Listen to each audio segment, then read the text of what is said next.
on chapter 6, where we're going to be at now.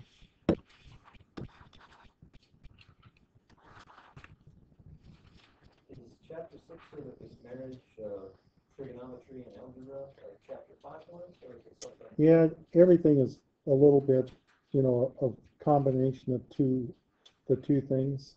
Okay. It's stuff you talk about in algebra and when you talk about related over to trig. Here it's going to talk about inverse functions. And if you have, does everyone understand what an inverse function is? Otherwise, I'll take a relationship that's a function, a pretty simple one, and show you. Do you know what? We do a refresher? Okay. Yeah, that might be good. Okay. So when we're talking about inverse function,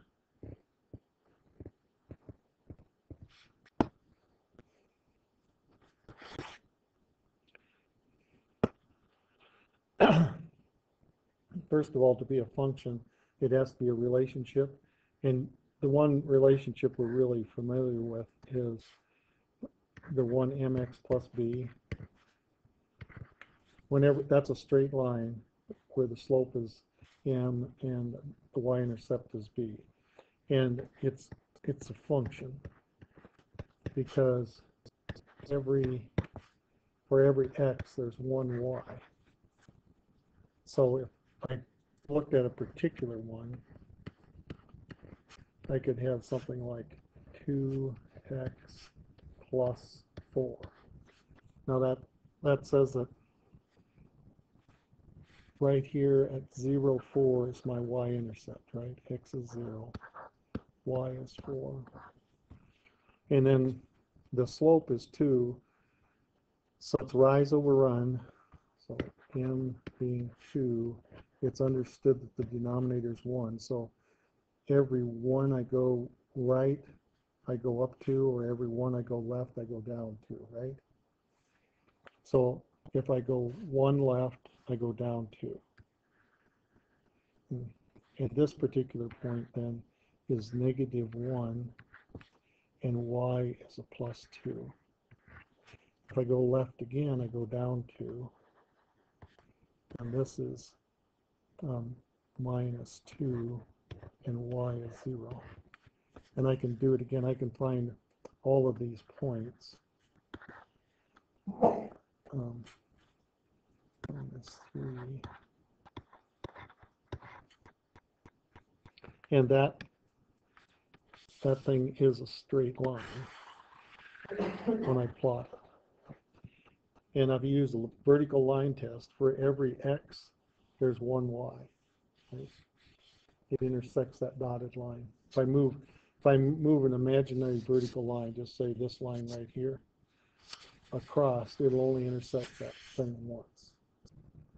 Now, the nice thing about this thing is that if I do a horizontal line and I move it up and down, it intersects that graph once. So that particular function is 1 to 1. For every x, there's one y. For every y, there's one x. Now that will have an inverse. And what I'm going to do is I'm going to do the function x, capital X, or if you want to, y. And the points that I have is -3, -2. That's that point, right? Then -2 is 0, -1 is 2, and 0 is 4. Just some of the points that are on that line. Now, this thing has an inverse function, and the inverse function would be x f inverse of x. Now, inverse of x don't mean you turn it over, 1 over it, but it means this. It means that you take these ordered pairs, and in this one, what was y in this ordered pair becomes x, and the x becomes y. I'm inverting the x and y's in terms of, now this is 0, 4, 4, 0. This is minus 1, 2. This is 2, minus 1. Minus 2, 0, 0, minus 2. Now, if I plot these points, x is minus 2, then y is minus 3. Then where did I get that? Yeah, minus. Where did that thing come from? Right down here. Okay. X is minus 2, y is minus 3. That's that point right there.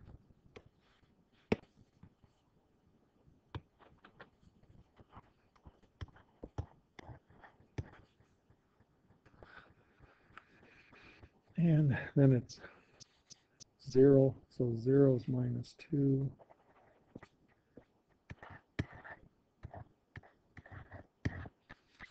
And 2 is minus 1.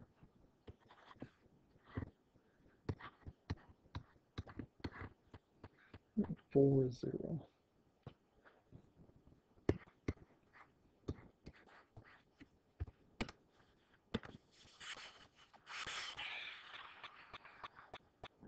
Oops, didn't quite be right.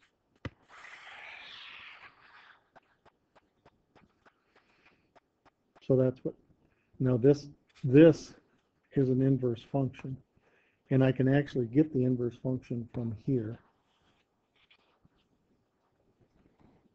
from this thing right here. So I'll show you what it is.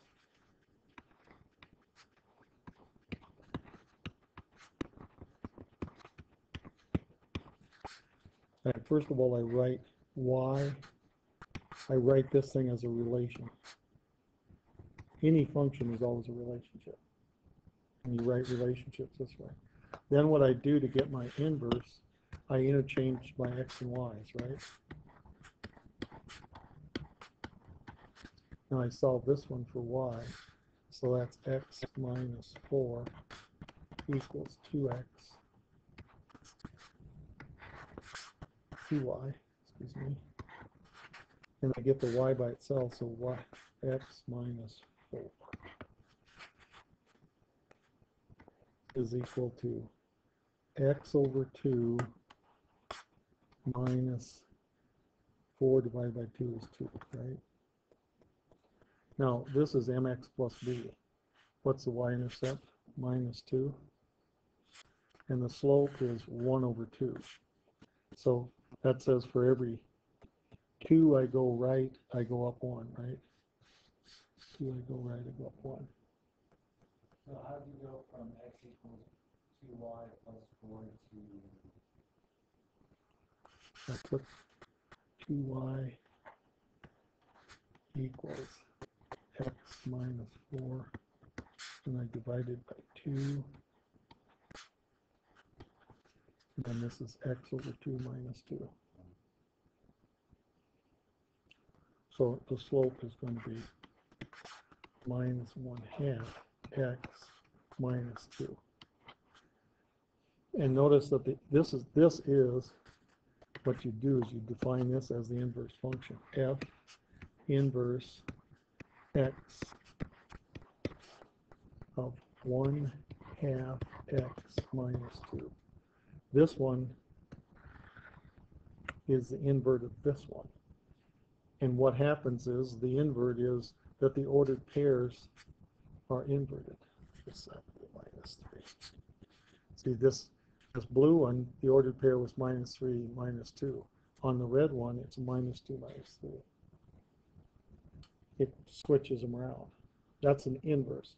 Inverse is taking them x, y, and then making it y, x, and plotting the points. Now, the nice thing about this thing is if you draw a 45-degree line,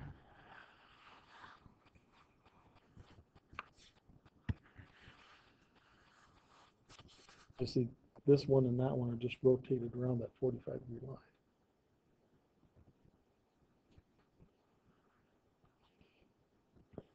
you know, not all functions, not all relationships, or not all functions are one-to-one. Not all functions have inverses. You have to sometimes do a little bit to them. One particular one, and they talk about it in your book, is if you have the function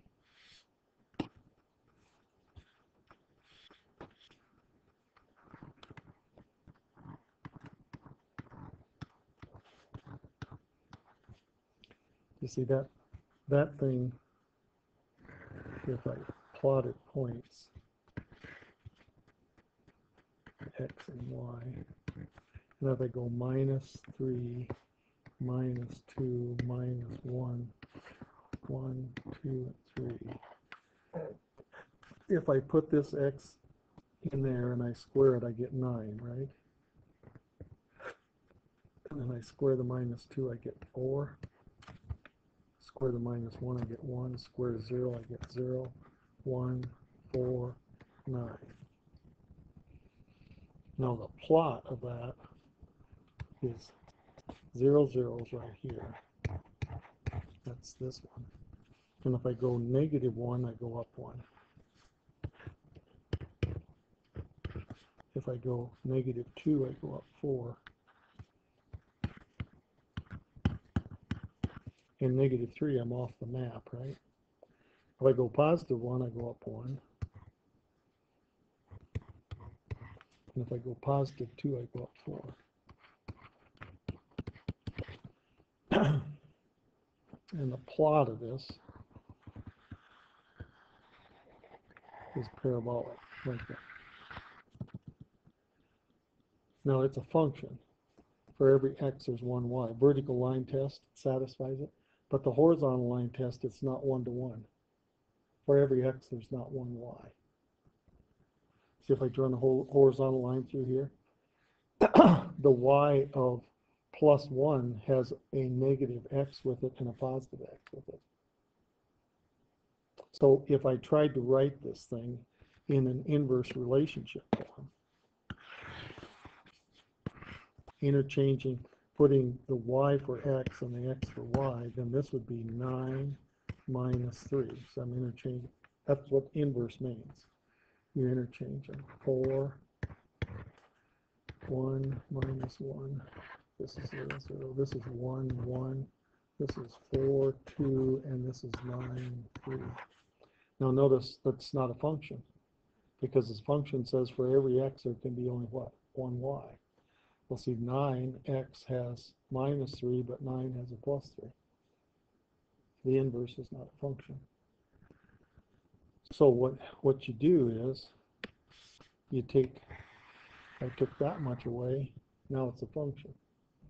Because if I take that away, what am I taking away here? Taking this away. Now that's a function. I limited it so that it's a function. The inverse is a function. See, this is f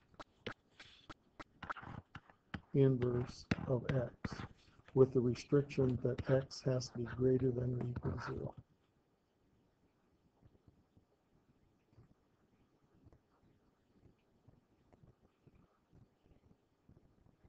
If I plot this, then it plots 0, 0, it plots 1, 1,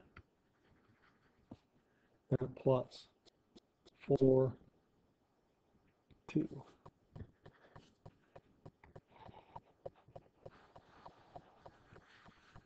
Plots like that. And if I draw a 45-degree line, see the blue is just rotated into the red around that line.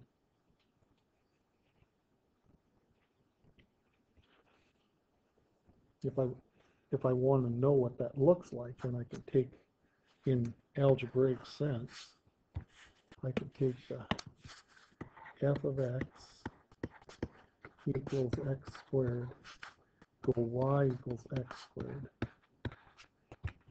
Then interchange the x and the y, because that's what I'm doing, interchanging x and y. So I put x here, put x here,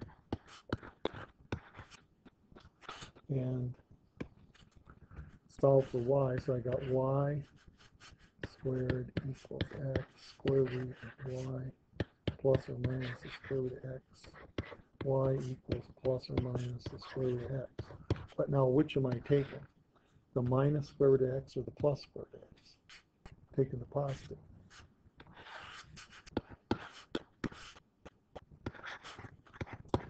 So this is the inverse function.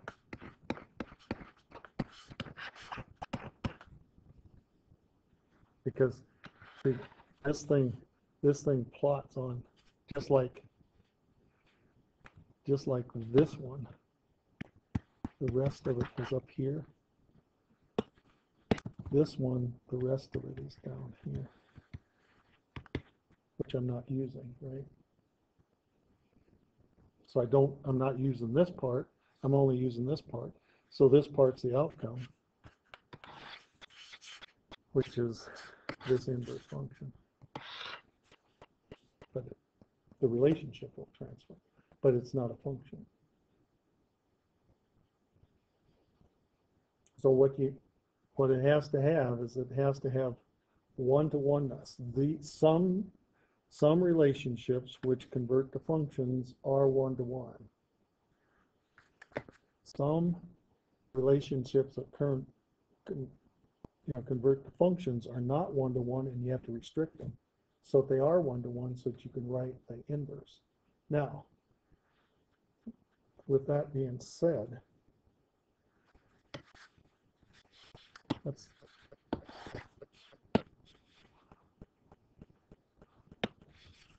if we have a function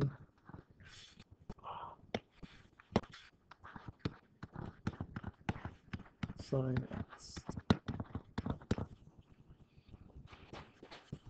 and if we lay this thing out, then this thing is going to, it'll be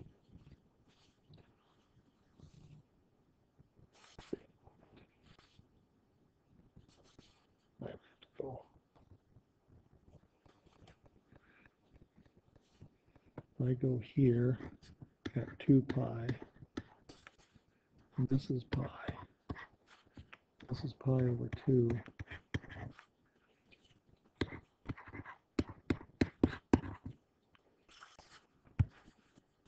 One.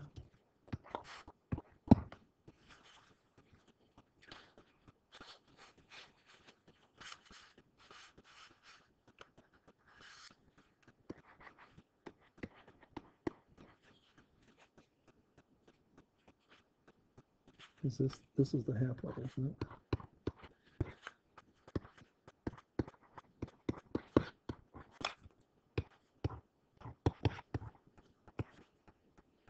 Now my sine does what?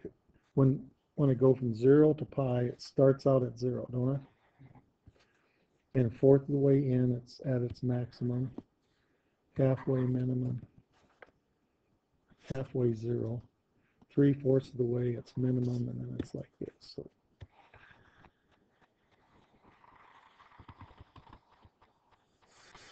and when it comes back here, minimum 0, maximum 0.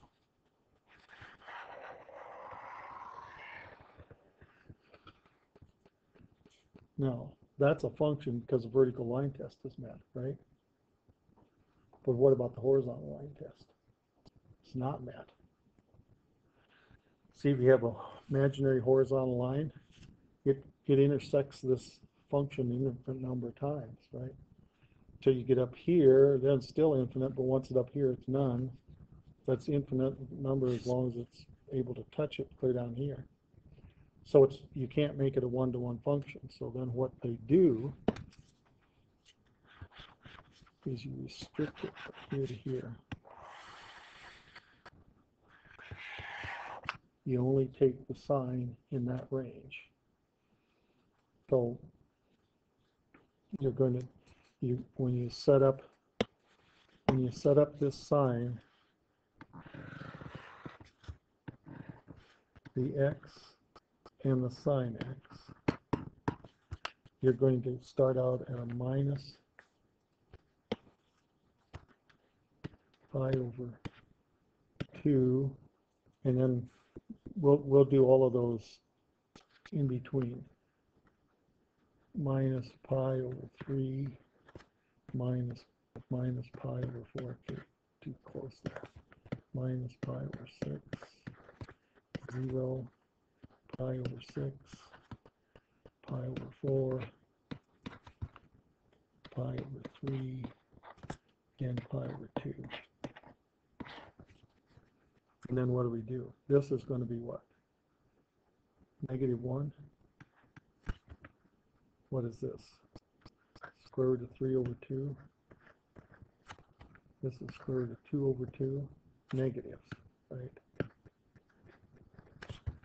And this is negative 1/2. Here's 0. 1/2. Square root of 2 over 2. Square root of 3 over 2. And 1. Now if we do the inverse function, that means we interchange those two. So if I do an inverse function, I'll go x, and then this is sine inverse of x.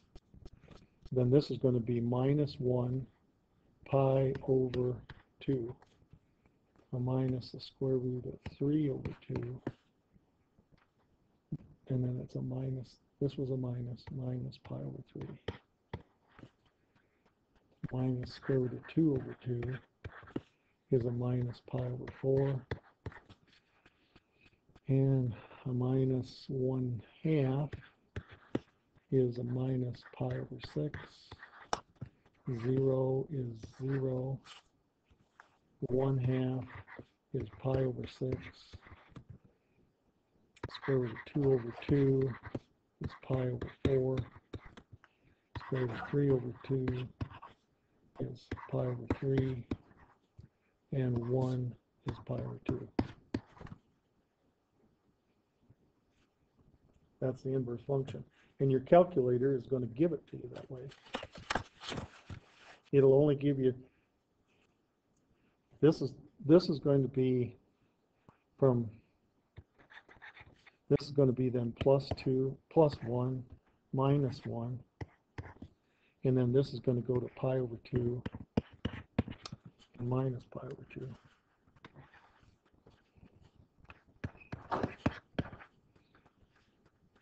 So if you lay that thing out, you got to make sure that when I'm on the plus 1, I'm on the positive, so it's going to lay out like this.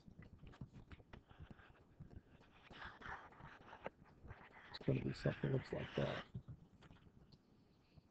I'm not doing it too well for you.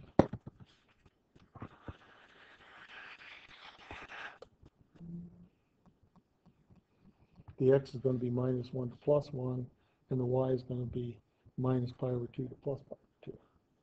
This is minus pi over 2 to plus pi over 2. What it is if you're given, the easiest thing to do if you do an inverse function, if I say the sine inverse of a negative pi over 2, which is right over here, the sine inverse of a negative 1, which is right here, gives you minus pi over 2. It's just the reverse order of this.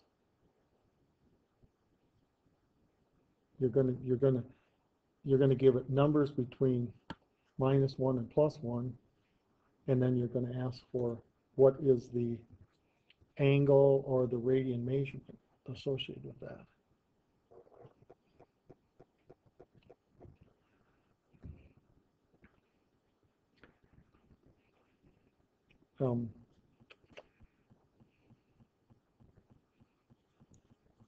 I'll show you example. If I do the sine of negative, this would be This will be pi over 6. If I do a sine of a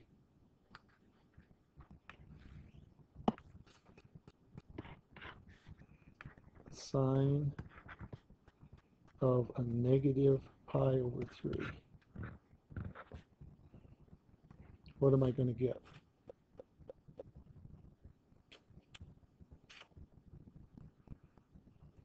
Plus 1/2, won't I? Back.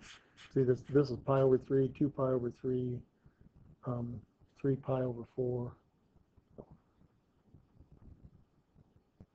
It's going to be 5 pi over 4. And then this is going to be thinking of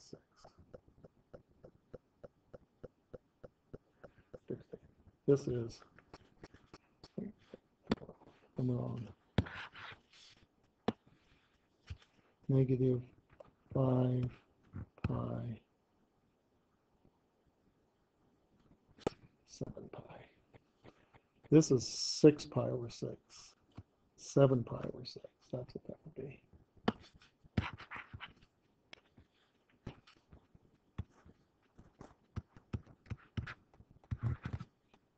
Right. This would be a plus pi over 6. So if you go back here, then this is 6 pi over 6. You go one more unit, pi over 6, and that'll get you 1/2 up. We can try it out.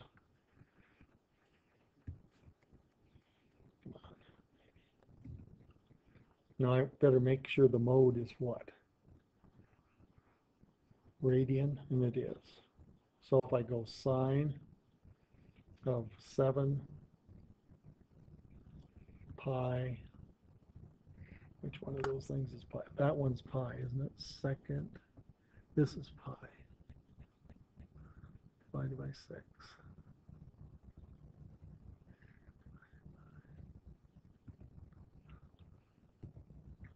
That should give me 0.5, I think. Negative 0.5. Why did it give me negative 0.5?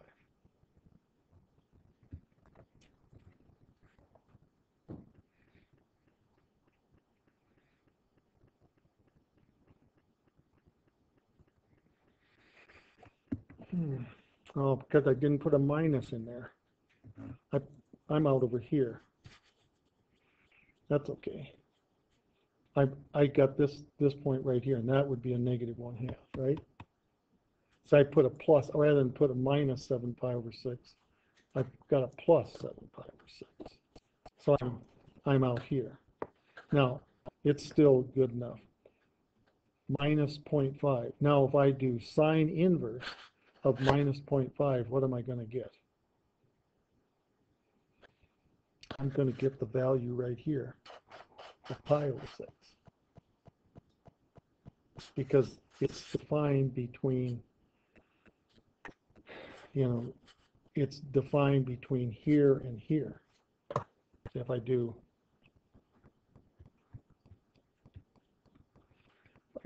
second sine inverse, then I go minus 0.5.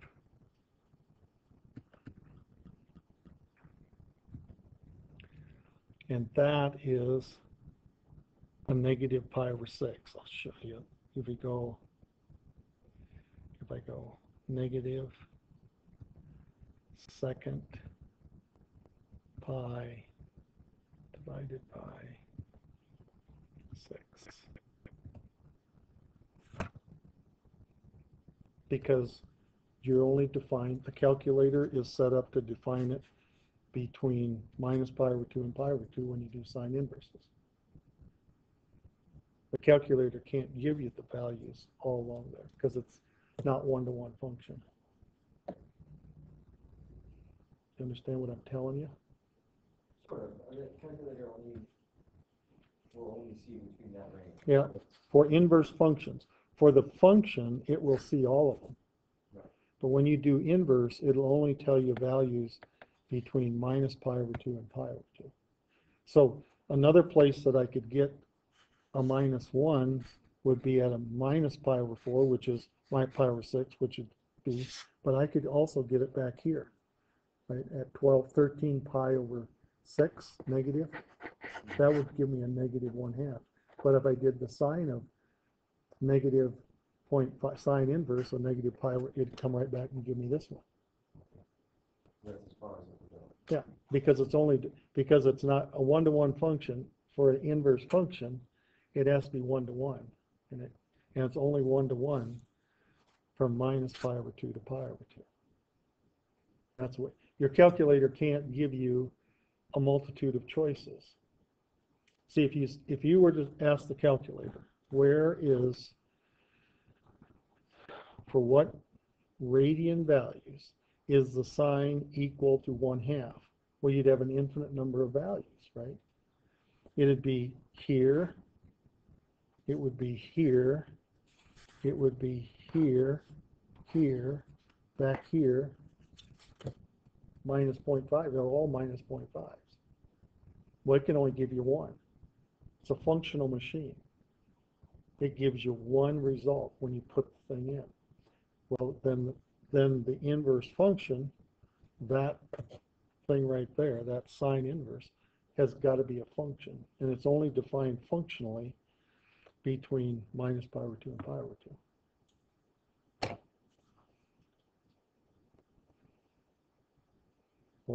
Yeah. So all of these things, see, it's telling you that sine inverse on 360 is defined between minus pi over 2 and pi over 2. And sine inverse and arc sine are the same thing. In your book on page 261, bottom of the page. And your x values for your inverse are going to be from -1 to +1. And the y values are going to be from minus pi over 2 to pi over 2. Now the inverse cosine function, because cosine is different functional form,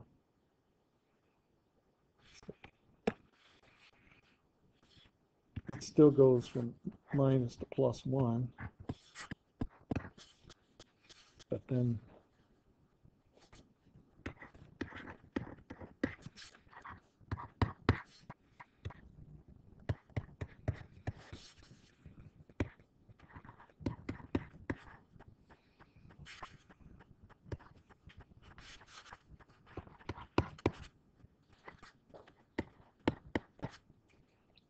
cosine is going to go this way.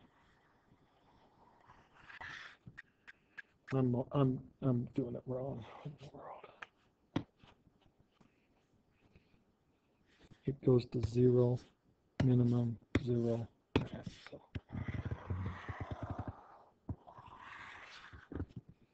So it'd be 0.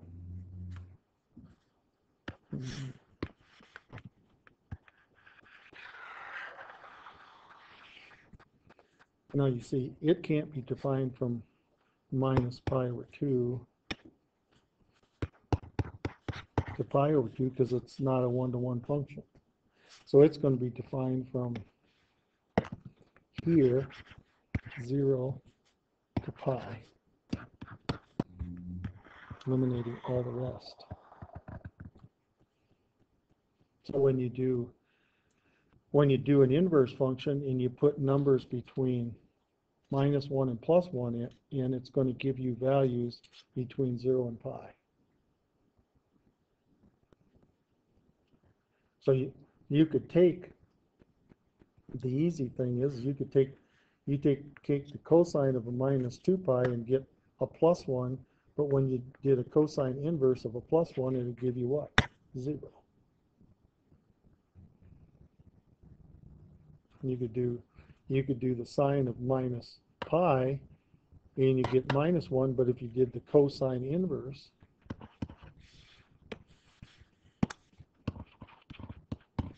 of a -1, it would give you pi. It wouldn't give you minus pi because it's only defined between 0 and pi.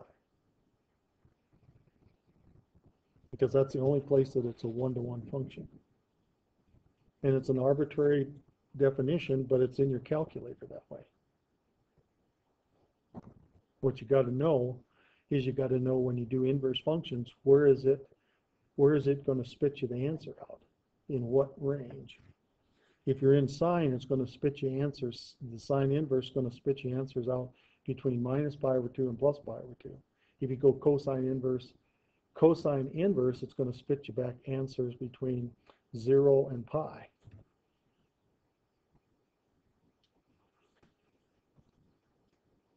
And you're always going to put values when you do cosine inverse. See, if you tried cosine inverse of a number greater than 1 or less than a minus 1, what's it going to spit back at you? You go. See, if you try to do second cosine inverse and you go a plus 2, what are you going to get? It's going to give you an error because there's no such thing as a cosine inverse of plus 2.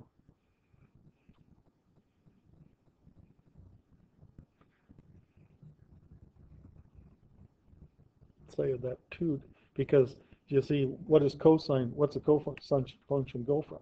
Minus 1 to plus 10. So if you try to do a cosine inverse of plus 2, what angle is it going to give you? There's no angle that cosine is going to give you a plus 2. Because it only goes between minus 1 and plus 1. So, I mean, it won't give you an accurate answer. What would give you? It'll just give you an error because there's no such thing. Well, at least it gives you an error. That way you know you're going Yeah, but it'll take you back like that. It'll give you an error thing. It takes you back there. But the reason is because you entered a value that's invalid. You see the cosine, it says the inverse cosine, because that's what I put in there, inverse cosine. It says the inverse cosine function is decreasing and continues on its domain. And its domain is from minus 1, including minus 1 to plus 1. And what did I put in there? I put a 2 in there. That's not in its domain. It's outside of its domain. It's not defined there.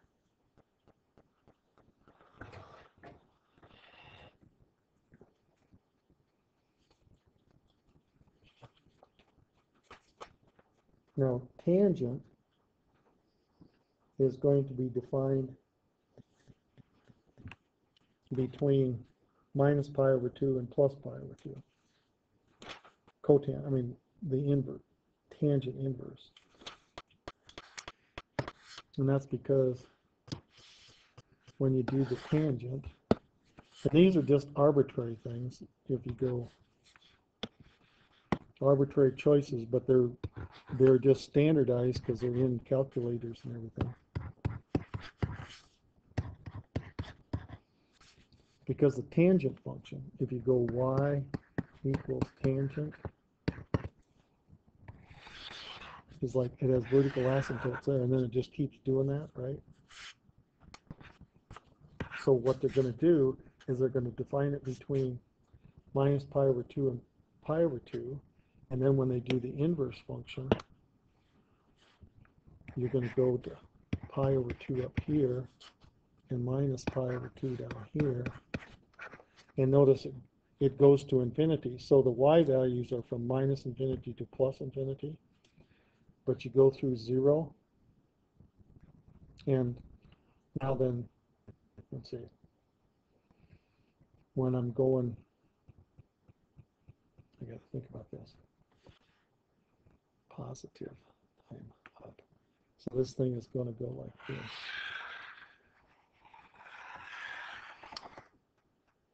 This is the inverse function.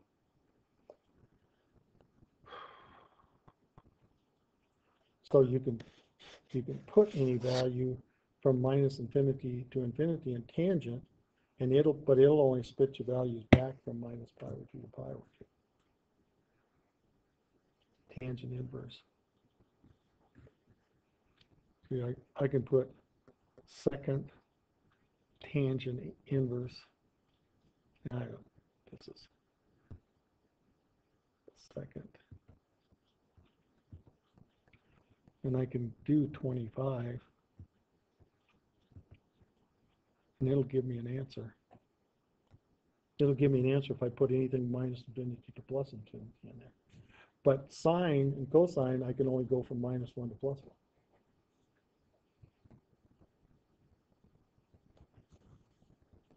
Now, cotangent, here, the cotangent is the tricky one. Cotangent, you can't do tangent, cotangent inverse, excuse me. If you're trying to do cotangent inverse of some value, your calculator has no cotangent inverse. But notice that cotangent, its interval is from 0 to pi, and then it's minus infinity to plus infinity. I'm looking at 265. So it's saying that you're in quadrant 1 and 2. And what you do is, the cotangent, you got to do 1 over tangent inverse. But you notice tangent inverse is defined where? It's from minus pi over 2 to pi over 2, and then it's a minus infinity plus infinity, and it's in quadrant 1 and 4.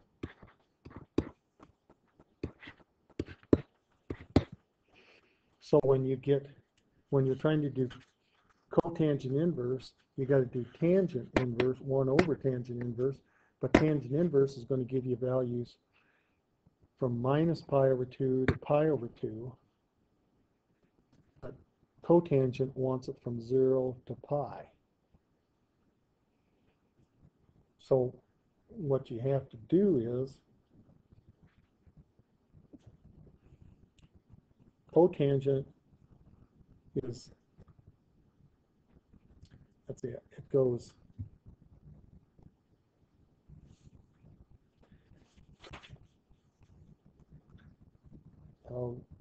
you can take a look at this on page 266.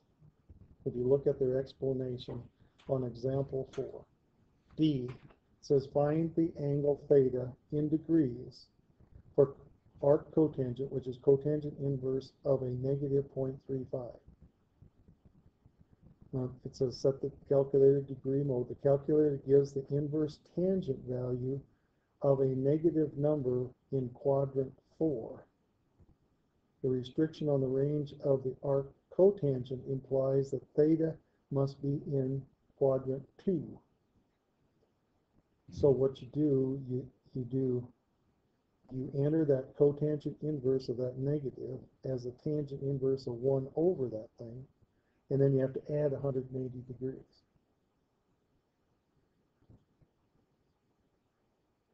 Because it's not cotangents defined in different quadrants than tangents.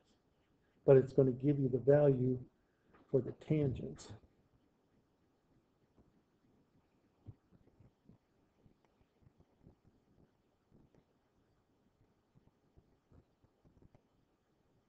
And they're telling you, caution there, be careful when using your calculator to evaluate the inverse cotangent of a negative quantity.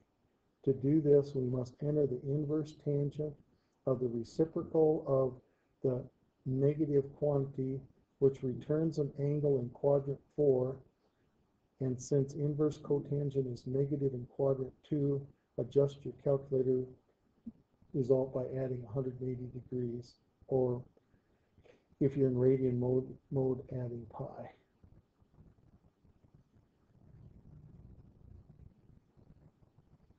So it's not just absolutely simple to figure out. You got to know, what it is and why it exists that way. Maybe it'd be beneficial if we look at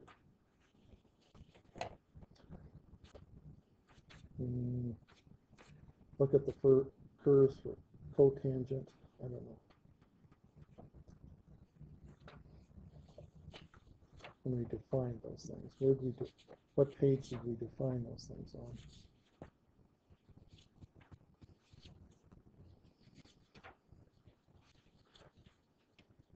The graphs of tangent on 169.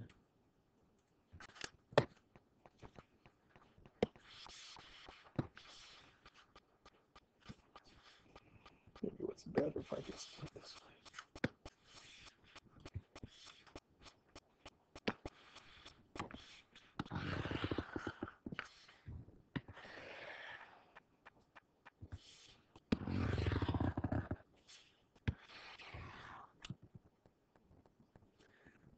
Now the tangent, what they're using this minus pi over 2 to pi over 2, and everything is defined here, and they're using the inverse. So if you think about this, that even for the straight tangent, you're going to use values along here and get values on this axis. If you're doing y is equal to tangent inverse,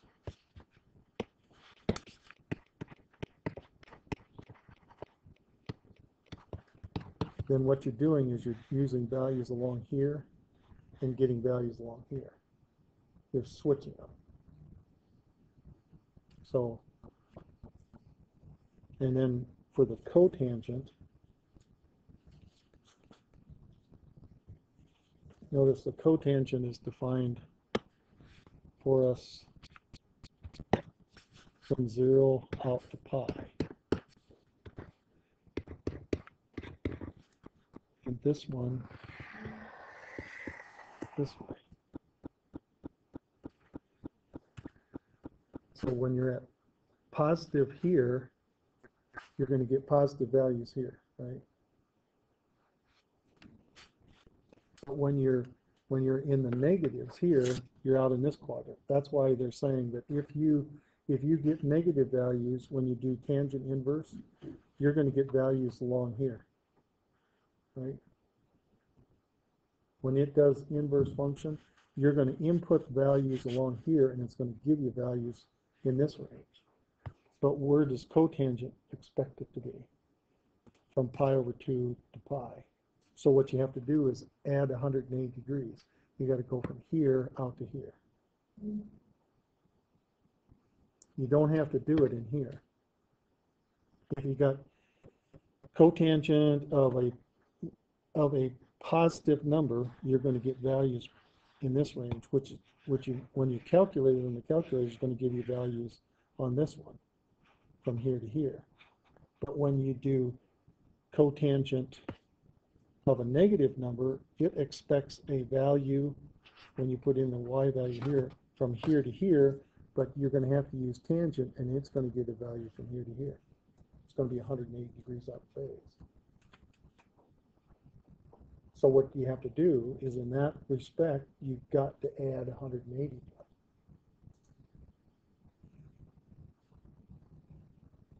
Does that make sense? Kind of does. Yeah. Yeah. I mean, it'll become a little bit clearer when we start doing actual examples. Yeah. We go through it. Yeah. But I kind of understand. Yeah. The idea. But that is the tricky part, and that's what you got to be aware of. Is that all the other ones? See, if you look at sine. Sine is because your calculator don't have what? Don't have cosecant inverse. Doesn't have secant inverse. Doesn't have cotangent inverse. It only has sine inverse, cosine inverse, and tangent inverse. So what you're going to have to do is convert it when you're doing cosecant, secant, and cotangent.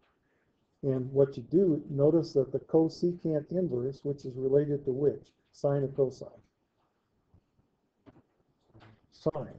So if you notice that the interval is from minus pi over 2 to pi over 2, and it's in quadrants 1 and 4. Sine is minus pi over 2 to pi over 2, 1 and 4, so they're the same. So when you convert cosecant to 1 over sine inverse, you're going to get values back in the same quadrants. In the same way with cosine. and secant. But when you get tangent and cotangent, the quadrants aren't the same. So you have to figure out what you got to do, and it's when you're doing the negatives. All right.